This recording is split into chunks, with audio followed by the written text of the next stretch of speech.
I guess sometimes vanity metrics get in our way. It's just like, oh, but if I sell too much. But the reality is not everyone sees every post that you do.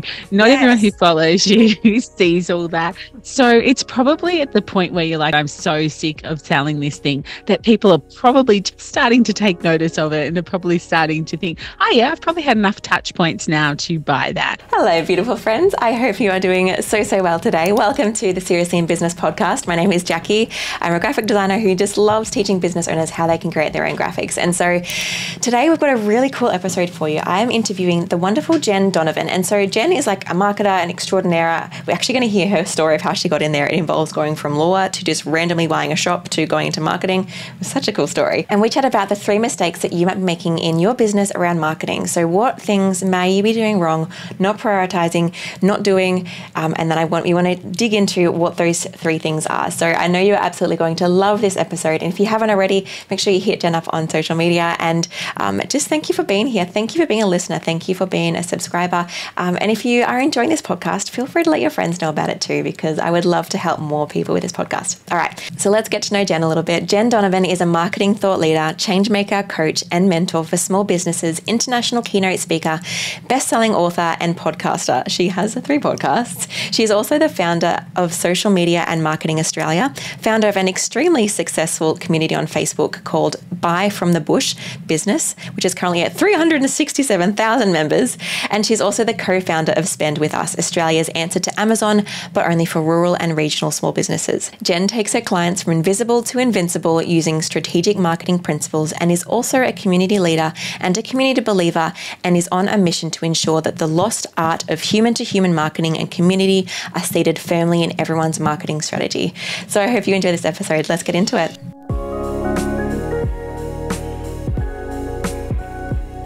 So welcome, Jenn, to the podcast. I'm so thrilled to have you. How are you doing? Yeah, I'm doing really good. Thanks, Jack. Thank you so much for having me. Can only return the favor after I was on your podcast like 2-3 years ago. I don't even know now. Yeah, I should have looked up the episode, shouldn't I? Sorry about that. But listening now, you're up to like 240 something episodes, so you're smashing it. Yes, I am. And, had the internet not been playing up pre-doing this, I would have had my spreadsheet up with all my podcasts, and I could have just easily looked up your number, but I've had to shut everything down to get the cameras to work. Rural internet, you got to love it. Oh, it makes business challenging and fun and keeps us on our toes. It's great. But no, so I would like to know, the question I love to ask all my guests is, what does an ultimate day in your business and life look like? Like from when you wake up to when you go to bed, what does actually a business day look like? I find that we always see people's lives on Instagram and just see the business side, but like, how are you managing family and cooking and actually relaxing? Like, what does a whole day look like for you? Yeah, every day is a little bit different, I guess, depending on what sort of a mood I'm in. But I do start the day with a walk. So I actually live about 20 minutes out of town, but I'm that keen for a walk that I travel to town and I pull up at one of my best friend's houses and we go for a walk for about an hour and we chit chat away and solve the life's problems and, all of that sort of thing. So that's really lovely to sort of start my day doing that. So probably 3 or 4 days a week, I start my days like that. And then I come home and I basically jump into work. So depending on how much work I've got on is to whether or not I've done work before my walk or after. I find mornings my most productive. By the time I get to about 2 or 3 o'clock, which is normally lunchtime because I've forgotten to have lunch because I'm, busy being busy. And that kind of, start to wind down a little bit after that. But so as far as work goes, I guess I am probably the worst examples that I do jump into my emails. It is a place that I like to sort of start to make sure there's nothing super urgent there. And then I've normally got a pile of some client work that I normally do. I try and get that out while I'm feeling really productive. I do a couple of government contracts. So there's always, a mentoring session or something, one or two of those to have each day. Yeah. And then by the time I get to 2 or 3 o'clock, I'm either winding down or, doing things that take less brain power, like maybe doing some graphics on Canva that I find fun, or doing some research on a podcast episode that I want to do, or my latest fun thing to do is ChatGPT, get in there and have a bit of a play on ChatGPT and see what it spits out, all that sort of thing. And yeah, and then it's probably about 5:30 before I turn the computer off. I do have two businesses. So one's an e-commerce business. The other one is marketing and social media, mentoring, coaching business. So the last thing of the day is to pay out all the people on my e-commerce platform. So I go in there and make sure there's no new members wanting to join, and then pay out all the people that have made sales that day. And then sometimes I head down the kitchen. I have adult children. So we've tried to implement a rule where they all have to cook once a week. Doesn't work as well as it should. But occasionally I get to sit down and watch TV while one of my semi-adult children cook for me. So that's really lovely. Wednesday, of course, is Ted Lasso night, if anyone's addicted to Ted Lasso at the moment. So yeah, Wednesday night I sit down and watch Ted Lasso. But yeah, I don't know. How I wind down is baths. I love my bath. Yeah, I often, probably 3 or 4 times a week, I have myself a bath and watch some TikTok videos, or just have some quiet time in the bath. That sounds like the dream. Cool. Thank you for sharing that. I don't want to wish away the days of a young toddler, but them cooking for me sounds delightful. So I'm looking forward to that. Yeah, but sometimes you have to go, that was delicious. When it's really not. When it's not really. Oh, that's a bummer. All right. That was a great insight. So tell me, how did you first get into your business? Like, what was the journey that brought you to where you are now?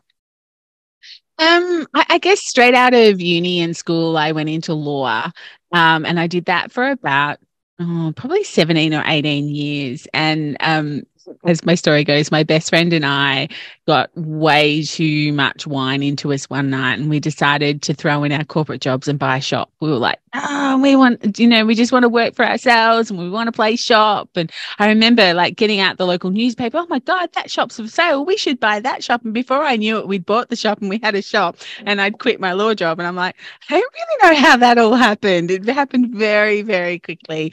I was so lucky. For 7 years, I got to work with my best friend every single day. We've been best friends since we were 14. We're still best friends. We see each other every weekend. Still now, even working together every day. And that's kind of where I found my love for social media and marketing. It was kind of like, gosh, we played shop for about 3 or 4 months, and all of a sudden it was kind of like, this could actually work. We could actually make a business out of this and make this profitable. And so, yeah, that's kind of where marketing and social media came from.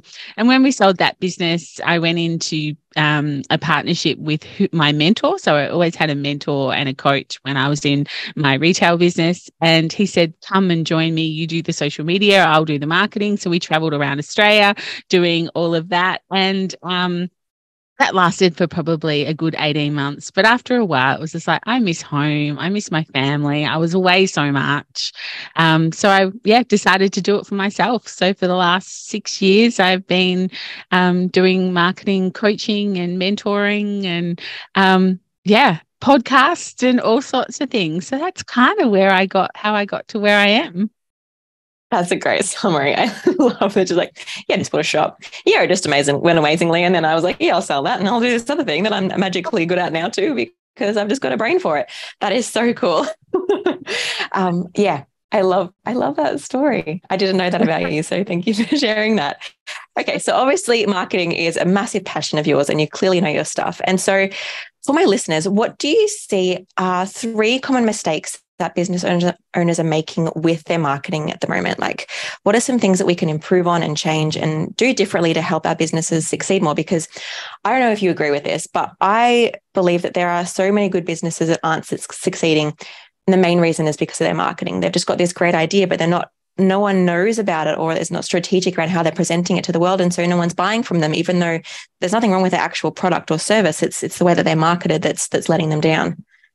Oh, I 100% agree. I remember a couple of years ago, I wrote an article that was published in lots of different places, major newspapers, and also, some smaller sort of online blogs. And that it was basically, if you want to support small business, when you Google something, go to page 6, because that's about where a small business owner starts. That's where you get the real gold. Everyone else is just good at the SEO. Page 1, they're just good at the SEO. But if you really want to support the grassroots small business, start on page 6. Like, could be page 4, could be page 7. I don't know, but randomly page 6. Yeah. So I could not agree with you more.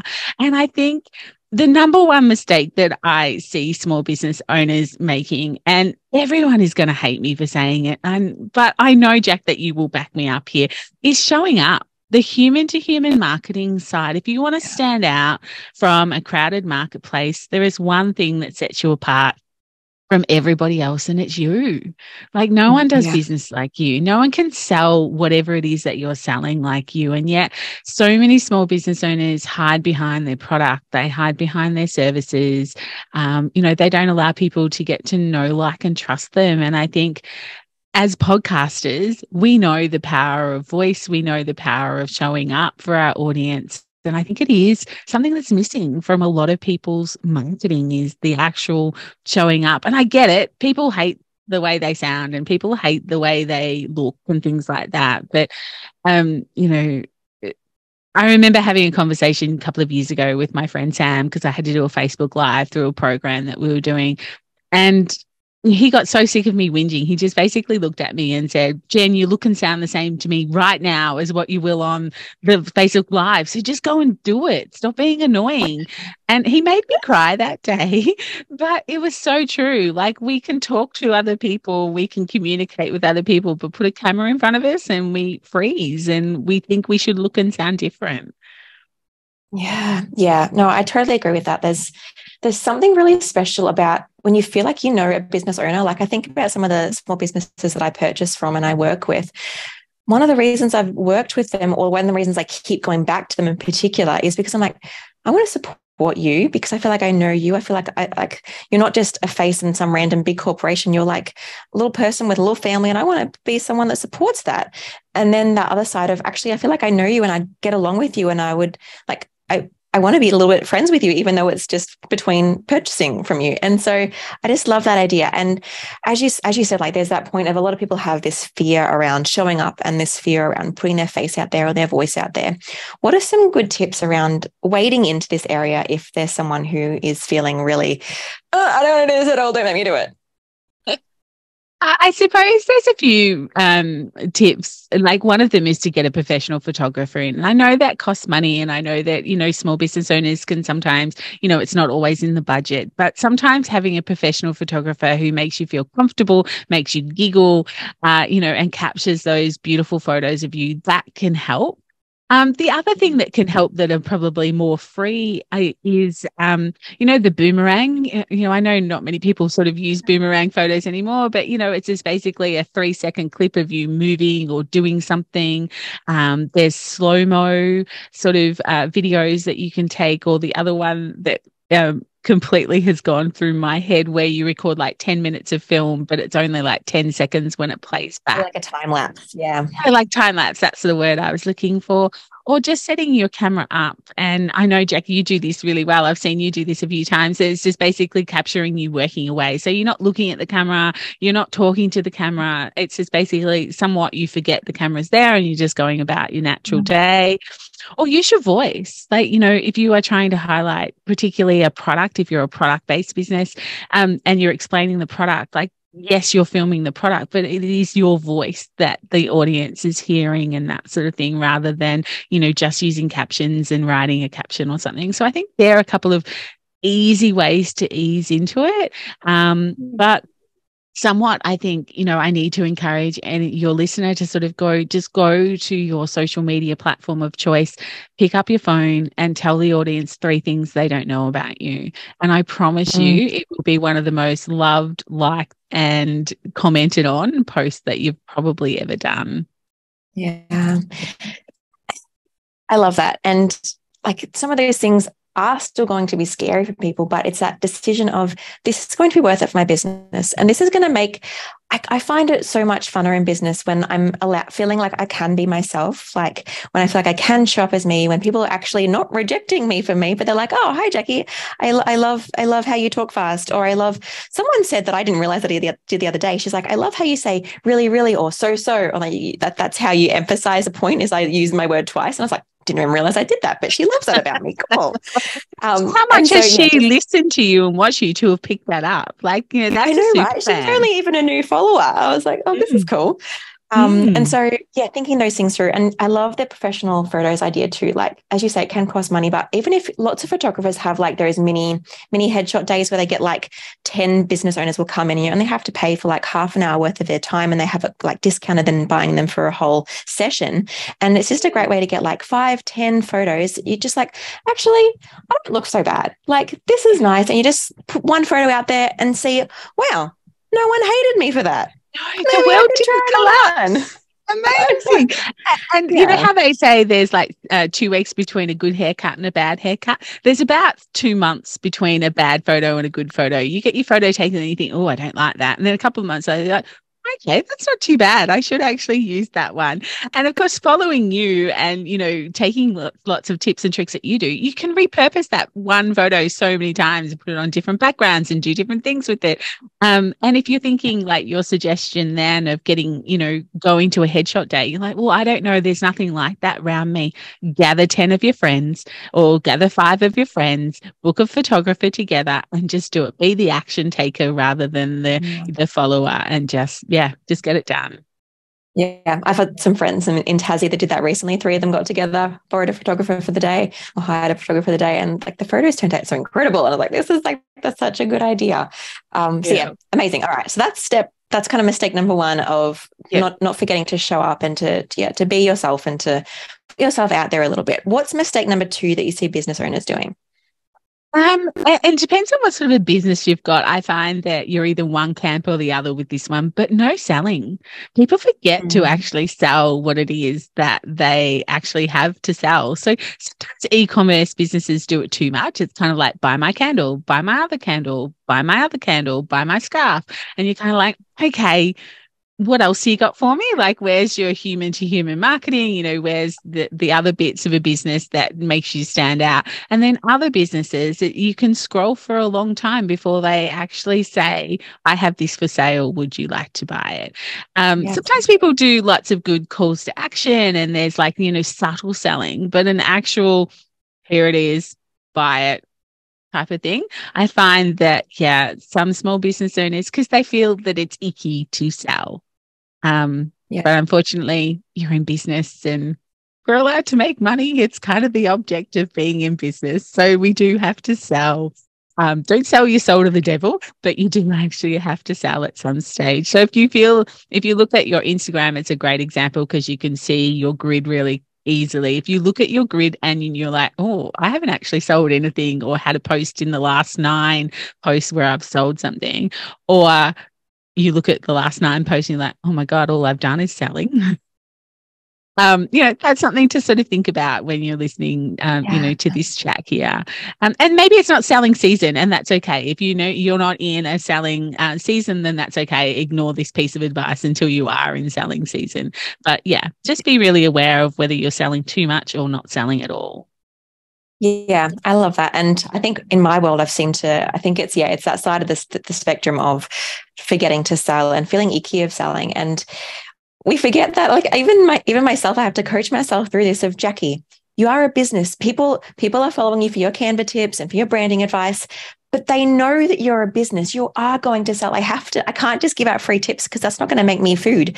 And so knowing that people are going to, like, if someone's following you, they can unfollow you if they think you're selling too much, but you've got the ownership and you've got the ability and you're allowed to sell on your own platforms. Like, there's nothing, like, as you say, you don't want to like do it every single post, but you could, and you'd be allowed to do that because you are a business. We're not like, you unless you're a I don't know, anything other than like if you're a business, then you're allowed to sell, and just learning to be okay with that. I think that's really, really cool. And I love that tip of looking at your last 9 Instagram posts. So if you're listening to this right now, whip out your phone, unless you're driving, and check what those last 9 posts are and how many of them were selling posts. If there's none there and you do have something to sell presently in this season of your business, that's on the to-do list for this week. Get out there and just share something. It doesn't have to be a really long post, but letting people know, because there's so many businesses that I follow. I'm like, you're really cool, but I would have no clue how to work with you. I don't actually know what the actual product or service that you offer is. Can I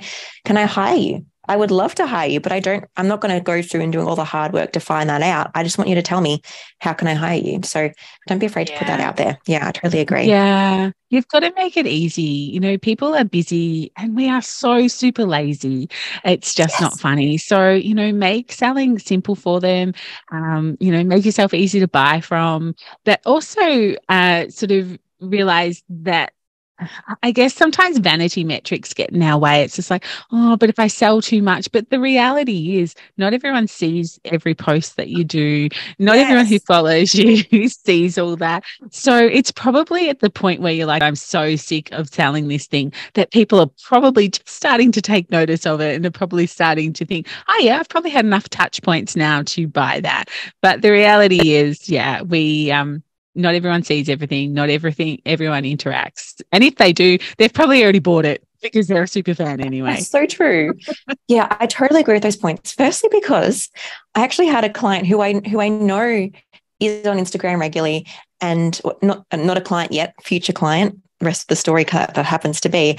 And I personally reached out to her because I thought she'd be a great fit for a program I was running. I was like, oh, hey, would you like to join the Co-Creation Club? And she's like, the what? Can you tell me more about it? And I was like, I've been posting about this every single day for the last week or two, and you have no clue.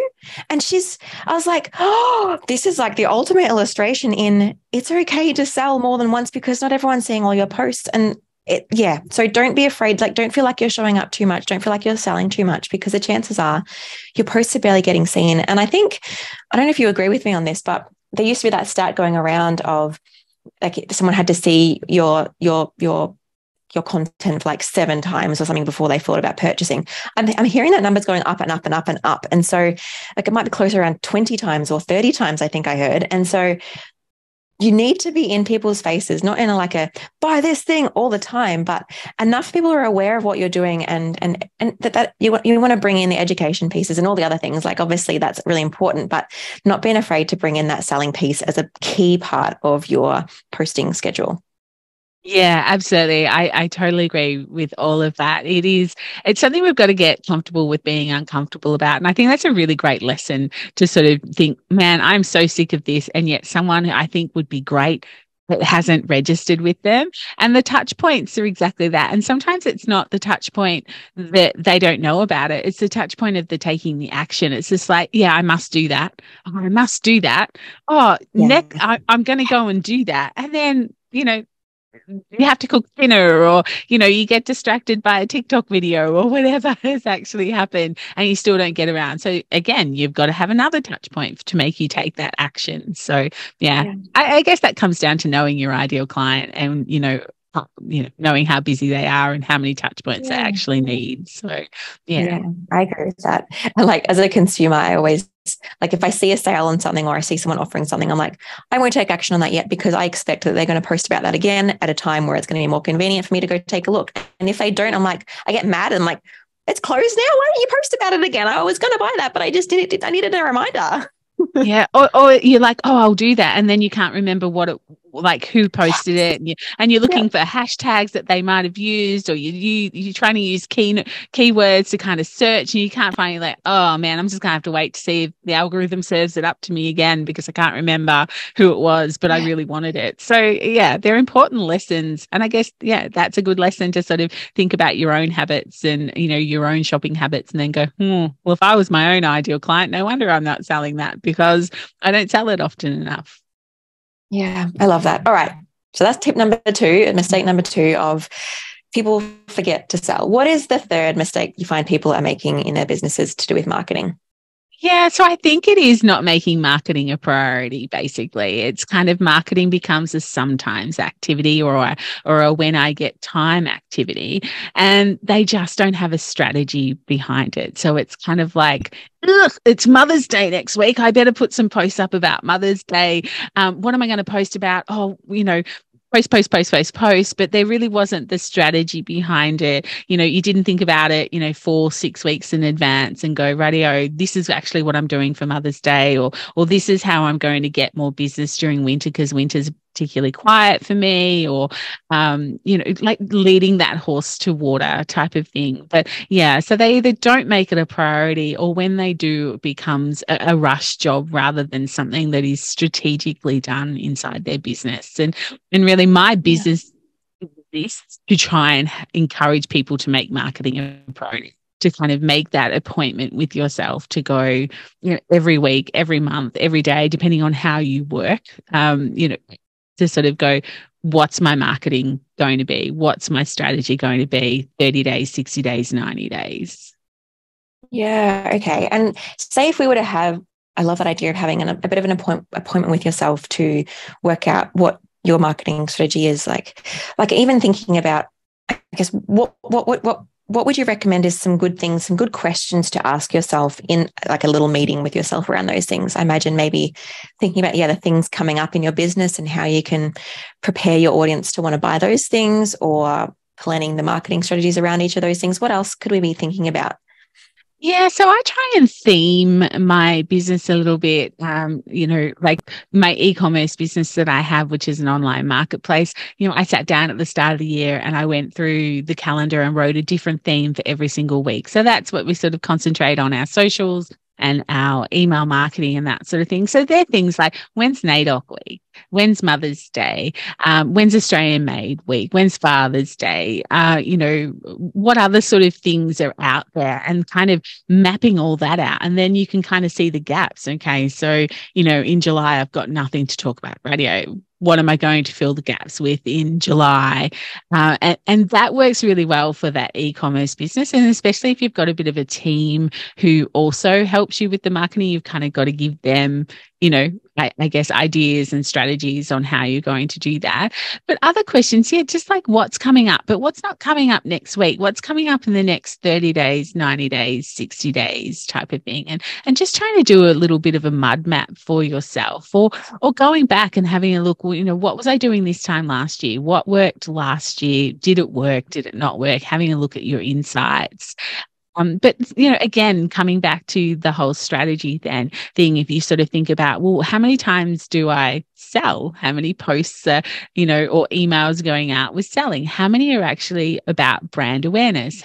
Talking about who I am, what I do, why I do it, all those sorts of things. And then, of course, you've got your pure engagement things that, could be tips, could be tricks, could be that really cool meme that you found, or that little video you want to share. And really, it has no, like, sometimes people will buy from it because it will pique their interest and they'll be like, who is this person? What do they have to sell? But really, it's all about sort of engagement, getting the likes, getting the comments, getting that community around you. And how many times, like if email marketing is important to you, how many times are you sort of creating lead generation? Where's that lead generation strategy in your business? So kind of like breaking it all up. I know it sounds sort of complicated, but, one post could be both brand awareness and could be engagement and could be a sales post. Like, it doesn't have to be individual posts, but sort of like breaking your strategy down and making sure that, you're not always selling, or you're not always just sharing really cool sayings and memes that aren't actually generating revenue. And, saying to me, email marketing is so important to me, Jen, but I actually never create any lead generation. I'm never actually building, putting posts out there or doing emails or doing other marketing activities to build that list. So I guess coming back to those business goals in some ways. Yeah. I love that. Those are some really great questions to ask. I've written those down. They'll be in the show notes for anyone kind of wanting to look over those again. And I think you're just thinking about the different types of content, the different things you've got coming up, the different ways you are generating leads. And like, sometimes I'm like, oh, I've got this opening for like a design like a design one-on-one thing in like 4 months' time, but I need to be promoting it now and booking it now, not just waiting until it's got an open spot in 4 months' time and thinking, oh, I've got no clients. Oh, well, I didn't actually advertise it, did I? So yeah, planning those things can be really, really impactful, and it can be fun too. Yeah. Oh, wait lists. Exactly. Wait lists are so powerful. That whole urgency, scarcity, get in first, be the first to know. People love that stuff. Yeah, that's so true. And one of the other things you were saying too around social media and building up engagement, like even just something that I do is when I'm in like a cart open period for a live program that I'm doing, there is a lot of selling. And so sometimes in there, I'll put a post in the middle of all of the selling that I know is just really good engagement that is going to attract my audience to me or attract new people to me and get the likes back up, because the selling posts don't get as many likes. That's just a fact normally. And that's okay, because it is a selling post. And so thinking strategically around like, how can I rejig that engagement? So even for me, like doing a post about me or being a mum or something usually gets more likes than me selling something. So I'll do a post about me being a mum in the middle of a whole massive launch cycle so that people can actually be like, oh, Jacqui's a person again. I get to know her, or they might comment and like, and then because they've commented and liked, Instagram's like, this person's interested in Jacqui. I'll show them Jackie's next few posts, and then next minute they're seeing my selling posts, even they might not have previously. Yeah, that's right. Like, is it grandma's nibbles or Nana's tidbits or something nuggets that you do? Nana's nuggets, that's it. Like, I'm sure that people always love those. I always love those. So yeah, like, that's great. And I think that's a really great strategy. It's kind of like, thinking about how the world works, how the algorithm works, how humans work, and sort of developing that strategy around. I think that's a really great tip. So I don't want sort of the listener to brush over what you just said. You're in the middle of selling, you need to bring things up again, reach a wider audience than what a selling post will. So throw something really cool in there. I love that. It's a great strategy.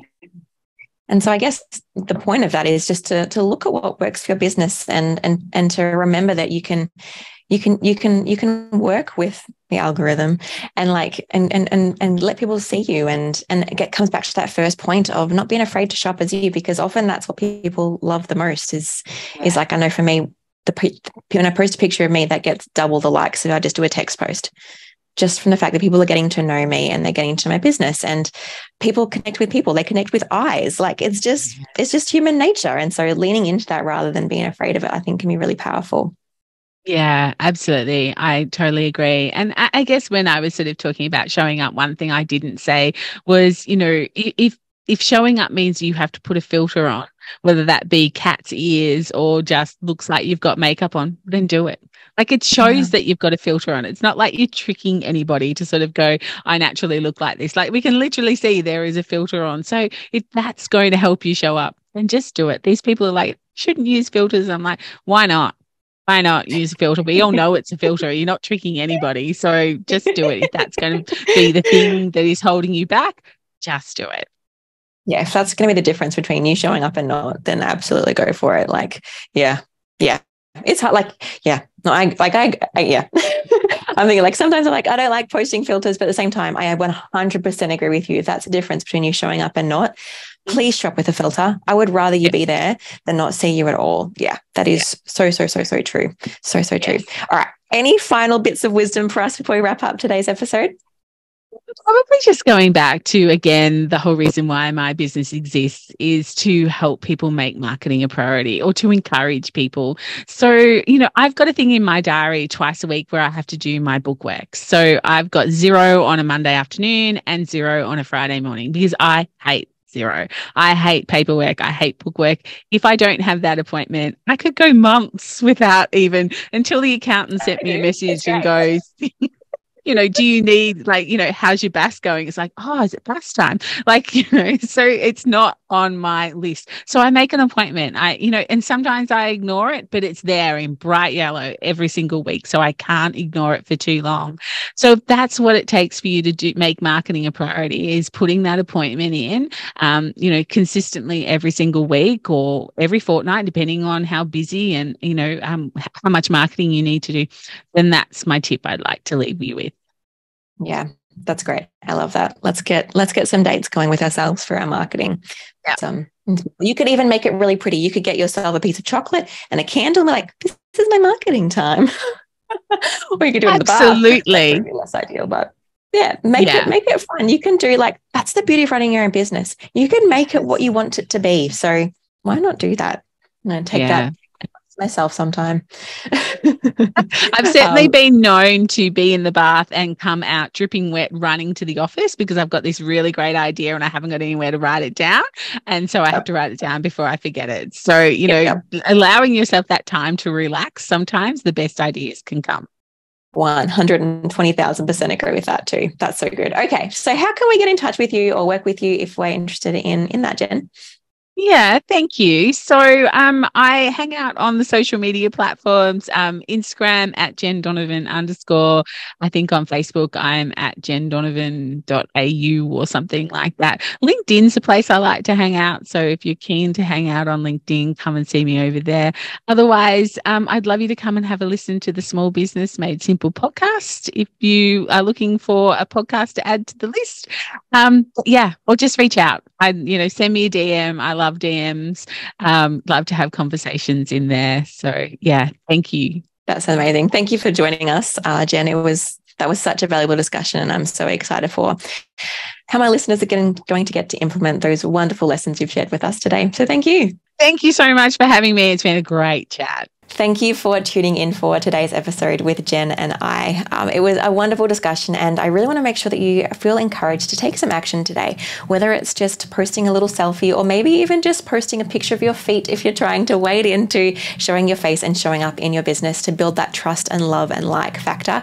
Whether you are wanting to work out, actually, have I posted at all a selling post in the last 9 posts on my Instagram, and maybe stepping that up a little bit, and maybe also scheduling into your calendar a bit of a date with yourself to spend some time doing your marketing and thinking about your strategy for that, because I can guarantee that when you do, your selling and your sales will increase. So thank you for listening. And if you haven't already, please subscribe to this podcast if you're on YouTube, or give it a review if you haven't already. I would love to know what you're thinking in the podcast. And so thank you for joining me today, and I'll see you next week for another episode. Bye.